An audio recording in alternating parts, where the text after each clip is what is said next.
നമസ്കാരം, news prime മലയാളത്തിലേക്ക് സ്വാഗതം. സാധാരണഗതിയിൽ യു.പിയിൽ ചതുഷ്കോണ മത്സരം, ത്രികോണ മത്സരം ഇങ്ങനെയൊക്കെയാണ് പല ലോക്സഭാ മണ്ഡലങ്ങളിലും അരങ്ങേറിയിരുന്നതെങ്കിൽ ഇപ്പോൾ ബൈപോളാർ ഫൈറ്റിലേക്കാണ് കാര്യങ്ങൾ പോകുന്നത്.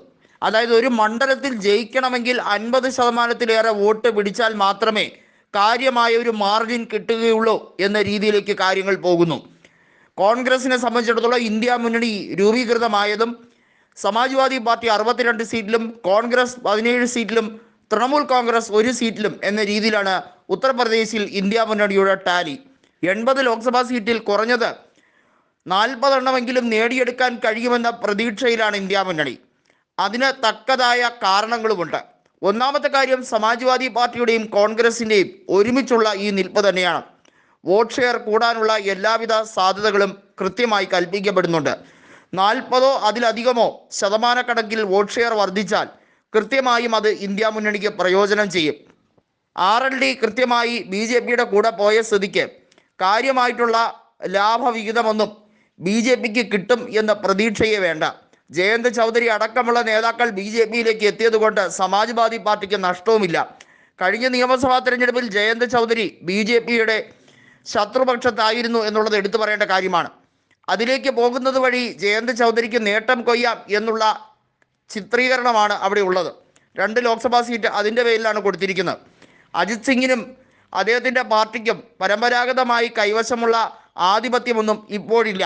ഉത്തർപ്രദേശിൻ്റെ സമസ്ത മേഖലകളിലും BJPയും അപ്നാദളും കൂടി കൈയടക്കിയിരിക്കുന്ന ആ സാഹചര്യം, ആ കോട്ട പൊളിക്കണമെങ്കിൽ സമാജ്വാദി പാർട്ടി മാത്രം വിചാരിച്ചാലേ കഴിയുകയുള്ളൂ. അതുകൊണ്ട് തന്നെയാണ് കോൺഗ്രസ് സമാജ്വാദി പാർട്ടിയുടെ പിന്നിൽ അണിനിരന്നിരിക്കുന്നത്. വോട്ട് ഷെയറിൻ്റെ കാര്യത്തിൽ ഏകദേശം 30ഓളം മണ്ഡലങ്ങളിൽ 50%-ലേറെ വോട്ട് ഷെയർ നേടിയാണ് BJP കഴിഞ്ഞ തവണ വെന്നിക്കൊടി പാറിച്ചതെങ്കിൽ ഇക്കുറി 50%-ലേറെ വോട്ട് ഷെയർ കിട്ടാൻ BJPക്ക് സാധ്യതയുള്ളത് 10ഓളം മണ്ഡലങ്ങൾ മാത്രമേ ഉള്ളൂ എന്നാണ് അവരുടെ ആഭ്യന്തര സർവേ പറയുന്നത്. മാത്രമല്ല RSSൻ്റെ കണക്കൂട്ടലനുസരിച്ച് BJPക്ക് കുത്തനെ സീറ്റുകൾ കുറയാനും സാധ്യതയുണ്ട്. കഴിഞ്ഞ തവണ ലഭിച്ച 62 സീറ്റുകൾ ഇക്കുറി അത് നന്നായി ശക്തമായ ഭരണവിരുദ്ധതയുടെ പേരിൽ അവിടെ കുറയാൻ സാധ്യതയുണ്ട്. ഒന്നാമത്തെ കാര്യം, ഉത്തർപ്രദേശിൻ്റെ സംസ്ഥാനം നിയന്ത്രിക്കുന്നത് യോഗി ആദിത്യനാഥാണ്. അതുകൊണ്ട് തന്നെ ജനങ്ങൾക്ക് അദ്ദേഹത്തിൻ്റെ ഭരണകാര്യങ്ങളിൽ ചില കാര്യങ്ങളിൽ അതൃപ്തിയുണ്ട്.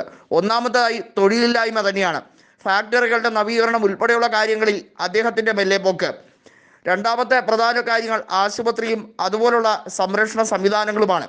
നിരവധി ഹോസ്പിറ്റലുകൾ അനുവദിച്ചു, പ്രാഥമികമായ സൗകര്യങ്ങൾ എല്ലാം കെട്ടിപ്പൊക്കി എന്ന് പറയുമ്പോഴും ജനങ്ങൾക്ക് വലിയ രീതിയിലുള്ള ബുദ്ധിമുട്ടുണ്ട്. പ്രത്യേകിച്ചും നഗരമേഖലകളിൽ ബാങ്കിങ് സൗകര്യവും ഇപ്പോഴും നന്നേ കുറവാണ്. അതുകൂടി തിരിച്ചു കൊണ്ടുവരാൻ വേണ്ടിയുള്ള ശ്രമം അത് നടക്കുന്നില്ല എന്നുള്ളത് എടുത്തു പറയണം. ജംഗിൾ രാജ് ഒരിക്കലും കൊണ്ടുവരാതിരിക്കാൻ എന്നും BJPക്ക് തന്നെ വോട്ട് ചെയ്യണം എന്നാണ് യോഗി സർക്കാർ എപ്പോഴും നിരന്തരമായി പറഞ്ഞുകൊണ്ടിരിക്കുന്നത്. എന്നാൽ ജംഗിൾ രാജിൻ്റെ കാലമൊക്കെ കഴിഞ്ഞു. സമാജ്വാദി പാർട്ടി പുതിയ ആവിഷ്കരണത്തിലൂടെയാണ് മുന്നോട്ട് പോകുന്നത്. അവരുടെ ഇലക്ഷൻ സ്ട്രാറ്റജിയും വളരെ വ്യത്യസ്തമായ രീതിയാണ്. അഖിലേഷ് യാദവ് 10 കൊല്ലം മുമ്പ് കൈക്കൊണ്ട രീതികളൊന്നുമല്ല ഇപ്പോൾ തെരഞ്ഞെടുപ്പ് പ്രചരണത്തിനായി കൈക്കൊള്ളുന്നതെന്നതും അവർക്ക് അനുഭാവപൂർവ്വമുള്ള ഒരു വിധിയെഴുത്ത് ലഭിക്കുമെന്ന പ്രത്യാശ അവർക്കുണ്ട്.